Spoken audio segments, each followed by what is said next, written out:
seen anything like this. Almost beats the Southern Lights.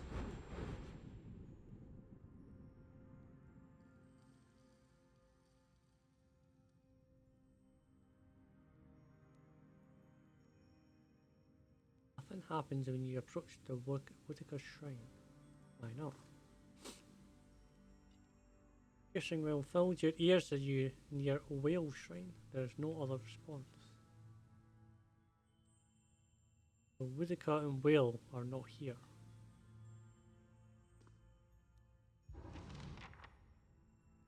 In a nearby constellation, you can make out the shape of a strange horned beast. From time to time, you think you sense a faint chill emanating from the shrine itself.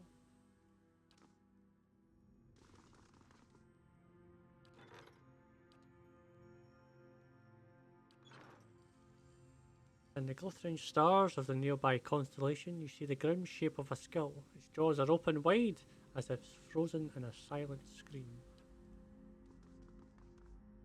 The shrine sits before a bright constellation, its stars forming the oval shape of an egg. A pair of wings sprout from the egg, stretching out to either side. Before the shrine sits the constellation of a snarling hound, fangs bared. You shut your eyes to pray, and you wait in darkness. The world around you changes. You feel sunlight bright and warm on your face. A light breeze carries music to your ears. As vivid as these sensations feel, you somehow know they are not real. You look around and find yourself standing on an open-air temple built on a mountain summit. It's filled with elves, Orlin, and assorted other kith. Ringing the entire scene is a fringe of trees, their verdant branches filled with birds of all different colours, shapes, and sizes. Duran spits, a paradise for those who'd waste their lives exploring the meaningless while corrupting the meaning of the real world. Oh, to set these trees ablaze, Watcher. Everyone is singularly absorbed in a particular pursuit, and Orlin sits with a canvas, a paintbrush in his hand, and jars of green, blue, and yellow pigment at his feet. An elf and a Nua stand to the side or locked in conversation, their expressions dancing with delight.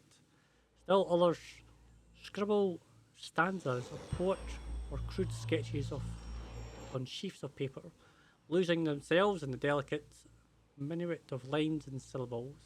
You feel the breeze again, and two elves basking in the sunlight's shiver. The largest group gathers in the middle of the temple. They sing a lush, chaotic harmony composed of several complementary melodies. Others drift towards the singers in ones and twos as if buffeted by a gust of wind or a phrase of the song. A ripple passes through the trees. You think it's the wind, but the chirping changes to screeching. Hundreds of birds take to the skies, all headed in one direction. Away. Emits a series of chirping bird calls as the flock scrambles in the air. This is bad. Various mutters, his face turning sour. Something has them spooked, but they won't tell me what. Then again, I think I mispronounced my birding and probably called them incontinent. The devotees glance at the trees, just barely distracted from their activities. But the winds pick up, scattering through pages of poetry and art, and ripping the songs from their lips. They look skyward, and you follow their gaze. A dark shape blots out the sun. You can't tell what it is, but as it unfolds and expands, it seems to fill the sky. The wind roars over the summit. That explains the birds. Before you can flee, the shadow falls over the temple. It begins as a stain in the corner and spreads, blotting out the flagstones. It reaches the nearest skiff, a black-furred Orlin. The darkness swallows her, leaving only a puff of smoke in her place. The two elves that you saw earlier, a man and a woman, flee. You get a brief image of them huddled into a shadow of a mountain. They seem to see you too, and they reach out, calling silently after you. The others, however, seem frozen. As the shadow advances, they likewise vanish one by one. driving glance scatters their ashes and the charred remains of their creations. You look up again at the source of the shadow, but the eclipsed sun forms a binding corona around you. Around the thing, you can make out details. You can, however, feel heat. Restore my temple. It looks down and finds yourself standing next to Helia's shrine in Televorn. Your pulse still races and your skin is damp, sweat from the strange encounter. Revival begins with strength from within. The air around you stirs. Yep. As you kneel in front of the shrines, you feel yourself pushed forward. You catch yourself on your hands and knees, feeling warm, damp ground beneath them. Looking around, you find yourself crouched in a clearing in the middle of woods. The smell of dirt hangs heavy in the air. Behind you is a darkened room filled with candlelight shrines. Ahead, you hear the howls of some kind of hound. You feel certain this is a vision, but the hairs on the nape of your neck still rise. The scent of sweat, fur, loam, leaves, the discordant howls. I believe Galawain's herald approaches.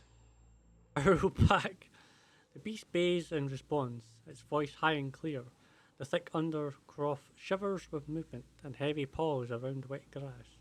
You're not certain if the creature is hunting or leading you, but you instinctively give chase.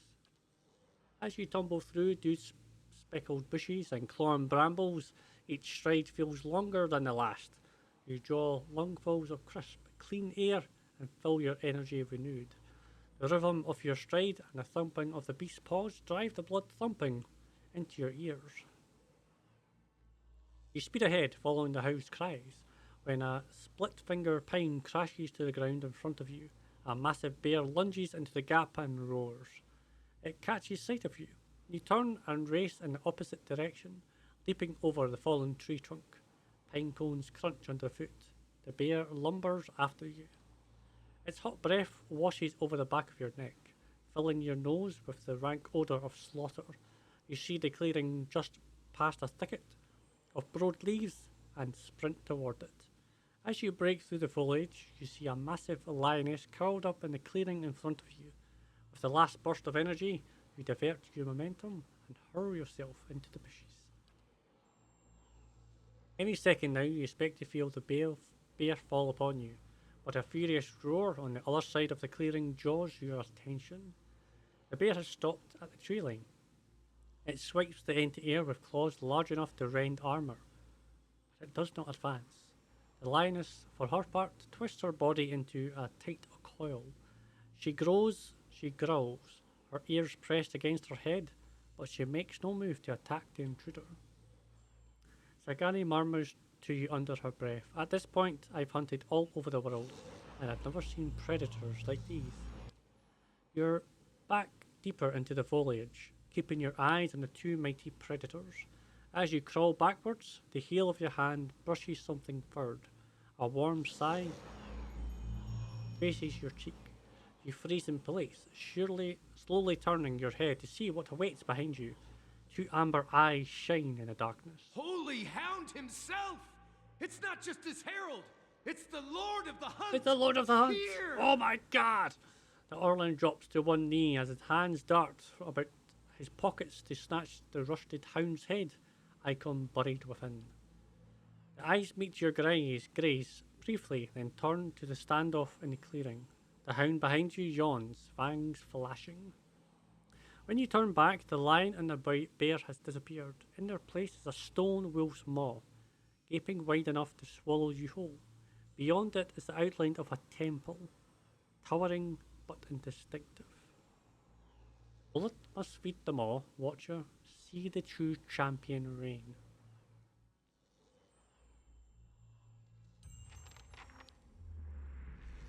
As you play, the blackness fades to white and the howling wind fills your ears. The visions that slowly resolve itself is a broad frozen plain. You see a procession of elves in the distance, periodically fading into and emerging from the whiteness. They trudge over snowbanks, their heads down against the driving winds. I know this place. This is the white that wends. As they trek past you, one man bundled his furs toward his head. You're headed for Noonfrost and the Frosthorn Breach too. Before you can answer, he lumbered ahead. You follow the caravan, and in a couple of minutes, you come to a wall of ice. It disappears into the pale emptiness overhead and stretches as far as you can see in either direction. The elves stop in front of a mirror-smooth section that's framed like a temple door. It seems somehow thinner than the rest of the wall. You can't see what's on the other side, but a deliberating cold emanates from within. The elf pull pickaxes and shovels from their sealskin packs and begin hacking at the smooth ice, their implements flying through the air in swift, shining arcs. Though they throw their bodies into their labour, not one of them so much as scratches the polished ice. Yet with each blow, something but bellows in the distance. Whatever that is, it's huge and angry. Sagani squints into the whiteout, and it's coming our way. Peter calls out to the elves, "Hey, you might want to hold off on that," but that howling wind seems to swallow up his voice. The elves hack away, seemingly obvious to the furious lowing and to the tremors under your feet. The snow has risen to your knees, your legs frozen in the drifts. I didn't want to attack them. Try to get the elf's attention. You grab the nearest elf by the shoulder, shaking her and yelling over the howling winds. You point in the direction of the booming noise, but she only scowls. "Leave us, traveller. We've got to get through. We can't stay on this side any longer." But you haven't even chipped the ice. "I know. That's why we've got to keep working." Okay. I can only attack them. Right. You strike the nearest elf and he crumbles into a mould of snow. You attack another. She falls just as easily. While you cut down the elves around you, their fellows continue cleaving at the ice, working faster. Even their redoubled efforts seem futile. When the last of the elves falls, the bellowing finally ceases and the wind dies down. A final gale blows past, scattering the remains of the elf in a chaotic flurry. You notice a single spiderweb crack in the smooth barrier. It's the only thing that mars the perfect surface of the ice. Whoever's on the other side of the strange doorway, you feel it tugging at you. Only when you look back and see the parallel gashes trailing behind your legs in the snow do you realise how strong it truly is. My end comes to all things in time. Seal the frost-hewn breach and instruct the pilgrims in the patience of Remergond. Plug the hole with a handful of snow. You fill your hand with snow and shove it in the crack. It hardens instantly, and a hoary rime grows over the smooth surface of the frozen doorway, fusing it with the rest of the wall. When you take your hand away, a perfect crystal of ice remains on your palm. As you examine the crystal, the vision around you fades, but the unmelting shard of ice remains in your hand. That's There's a ripping shift in the air around you, as if some unfelt wind has changed, bringing unexpected warmth. You feel the peculiar weight of an unseen presence and of eyes upon you. Immediately play, even when your eyes are closed, you see a road that seems to stretch on forever. The stars wheel overhead in a clockwork rotation and constellation disappearing over the horizon to your left, only to rise on your right. You try to make out the details on either side of the road, but your eyes cannot seem to focus. One moment you think you see a meadow blanketed with mist, and another sheer canyon walls. For just an instant, you even see waves lapping at the edges of the road. When you step into the shifting landscape, you feel certain you would only end up back on the road. You know this is a vision, but the back dirt feels firm beneath your feet, and the night air cool on your face. You are walking. Your feet seem to carry you forward on their own accord. Something looms ahead of you, and as you get closer, you see two stone figures that look strangely familiar. Can't even say that. The two of the oldest representations of Bereth. You remember the door to Caliban Relic, the two figures carved into the mountain next to it. One looks vaguely male and the other vaguely female. Only a thin layer of flesh covers their skeletal bodies, which twist to face the doorway between them. The doorway, however, is not what you saw in the ruins. It's a skull, gaping and jawless, and as you look on, its open mouth seems to grow. The arms of the two stone sculptures are swept toward the mouth, inviting you in. Enter. The road continues through the maw to another shifting landscape surrounded by stars. As you pass through it, you see an identical doorway in the distance. A dwarven man stands near it, unmoving. You turn to look behind you only to see the skull gates you just passed facing you. An elven woman waits in the door. Like the dwarf, she stands still. You start towards her. There's something unnatural about the way she stands. She's too still. When you get closer, you see that her legs taper into a slender trunk, and in place of her feet are gnarled, twisty roots. She lifts her face to an invisible sun. Her long golden hair is the colour of autumn leaves, and as you look more closely, you realise her head is actually covered with tendrils of fine, sprouting, brilliant yellow leaves. Each glimmers with the essence of an entire soul. She gives you a beatific smile. Beatific, that's a new one. As you look on, the leaves slowly fall from her head and settle at her roots. They melt into the path beneath her, and almost immediately, new leaves sprout in the place of the old. She reaches towards you, still smiling as roots spring from her fingertips. Her outstretched arms bar the path. Come, graft your soul to the golden grove. Graft your soul to the golden grove. Her roots twine around her fingers, and as they do, they grow rigid and cold. Her outstretched arm petrifies, and a rough stone bark outtakes her flesh. You can only look out in horror. You break away from her brutal grasp. Her feet are rooted in place, but she twists and writhers as if trying to flee her own dying limb. The petrification reaches her shoulder and spreads down her body, freezing it in a painful arc. It creeps up her neck, and she throws her face skyward like a drowning swimmer. The greyness covers her face, freezing her gasping stone. Now that she is still and lifeless, you can continue past her. Only the golden leaves of her head remain untouched, and as you watch, they fall one by one to the path below. They shrivel as the shimmering essence fades from them. You lift your gaze to see the dwarven man standing. Approach the man.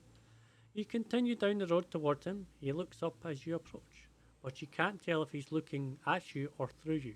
His face is smooth but flaccid, as if the flesh has detached from the muscles underneath. As you look on, his face begins to change. Wrinkles crack at the corners of his eyes. His mouth sinks, carving deep lines from his nose to the corners of his lips. His jaws sag, and the loose flesh hangs like dough. He raises his cupped hands. They covered in blood. He lifts them to his face and smears himself from his newly crest forehead to the wattles of his neck. As he massages the dark, sticky fluid into his skin, the fresh wrinkles disappear, the hanging folds recede, and his flesh tightens as if re-adhering to his skull.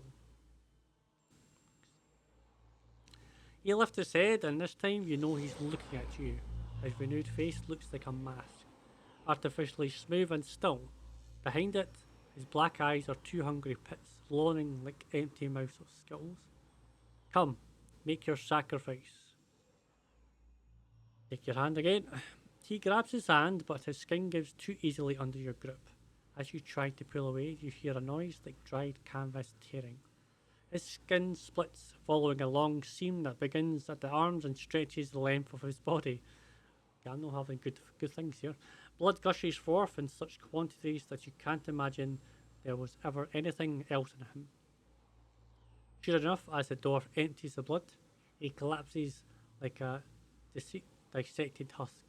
The blood in the past gleam with 1,000 souls, worth of essence. The essence evaporates to trailing shining filaments into the night sky. Only now that he is dead can you continue onward.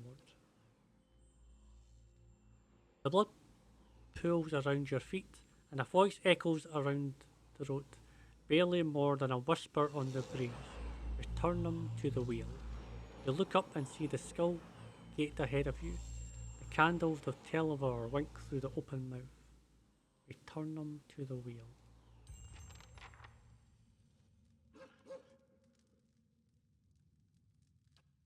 Attack. Actually, that's why I'm here.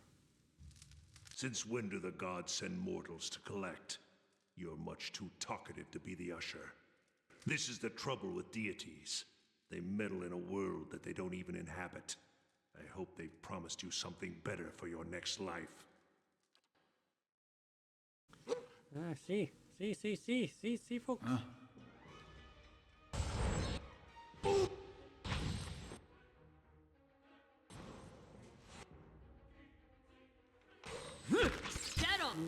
That's it! You again, Renato spits as you approach. I was kicked out of Twin Realms on account of you. Now it's time to settle the score. Renato puts his fingers in his mouth and whistles a high, warbling cry. Armed men appear all around you. I heard some French to make sure I could pay you back properly. This is going to be easy, I guess.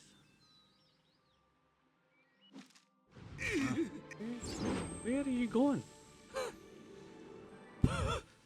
Okay. Odd. Mm-hmm.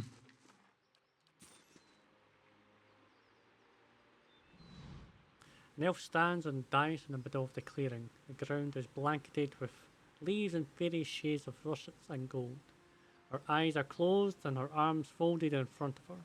A curtain of autumn yellow hair hangs in front of her face. As you draw near, she lifts her chin and looks at you with shifting hazel eyes. Greetings, Estremor. You are among the ovates of the Golden Grove. Bereth has sent me to end your life.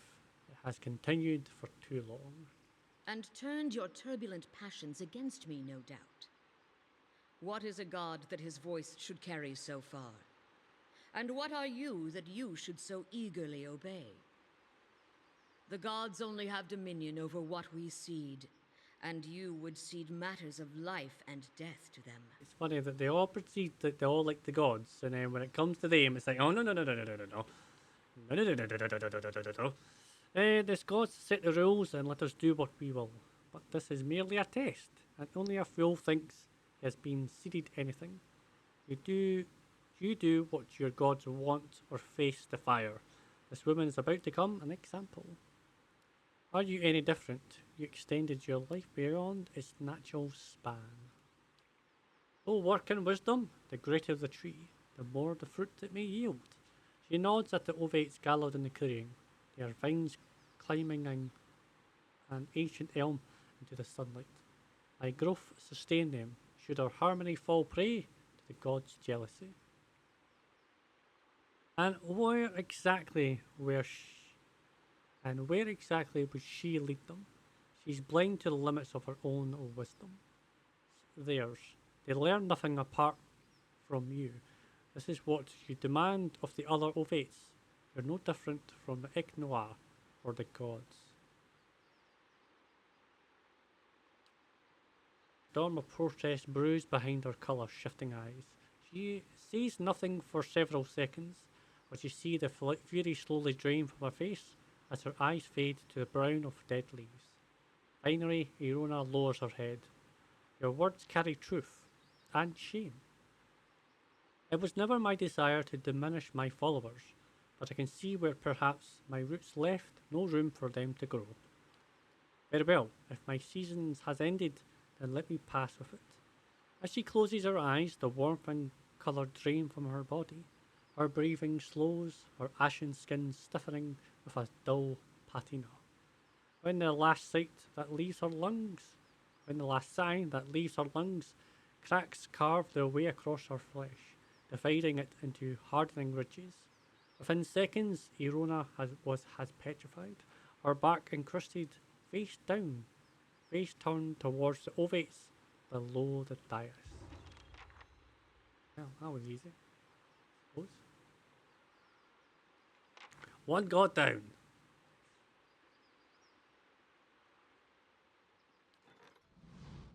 Two wood elves, a man and a woman, wear colourful robes embroidered with a matching emblem, a winged egg.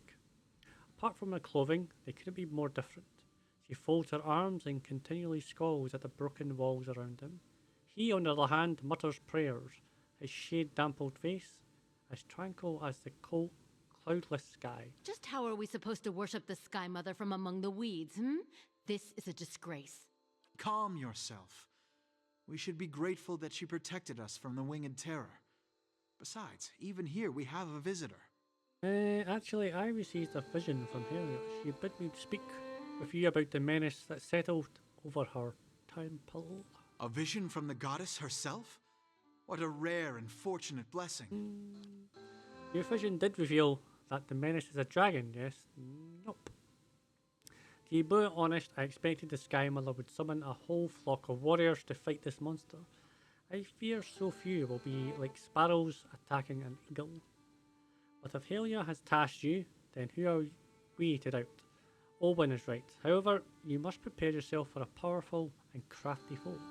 The nest and the dragon are perched atop a mountain beyond the Northweald. He points northward along the path. Follow this trail into the wilderness, and then look for another path carved into the cliffs. May the Sky Mother's blessing aid you. Ask you about something else. Go ahead then.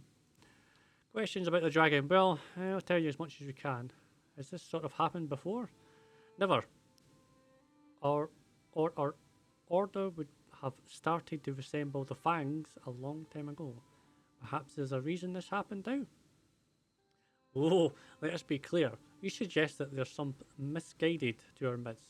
That's we've committed a crime against our goddess and some other and received our just punishment. Please. She lays a hand on her shoulder. I don't know why these things happened, why our mother goddess allowed scores of her followers to perish among flames. She narrows her eyes, speaking between her teeth. And if you ever discover why, I invite you to come back and tell the rest of us. How did the dragon come to be here? With a great beating of wings and a fiery roar, who knows why the beasts come and go? It's here, and that's what matters. If you're asking why this has happened, only the gods know. I suspect it's a test of faith from Helia herself, but who can say? Well said, he interrupts with a chuckle. The two have a little bit of whale in them. He deepens and he breathes in deeply, smiling as if awash in the smell of baked goods. This is a mystical playground controlled by unknowable deities. There are so many other things to worry about than how and why of, well, anything. When did the dragon first show up? It was several weeks ago. The creature cloaked the sky like a thundercloud and descended upon us all at once. There was no warning. Can you tell me anything else?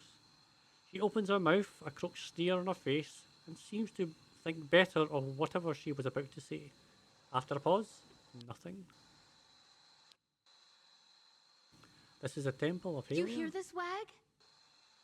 Relax, Onwen. I'm sure he meant nothing by it. Forgive my consort. She's been rather excitable of late. This is not, as you seem to recognize, our actual temple. It's merely a shrine we've set up after the business with the dragon.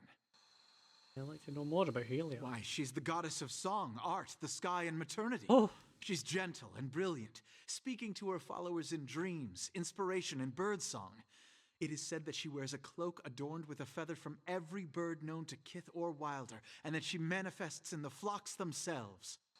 Aye, and in the screams of childbearing, which I can assure you is not so beauteous a thing. Hey, giving birth.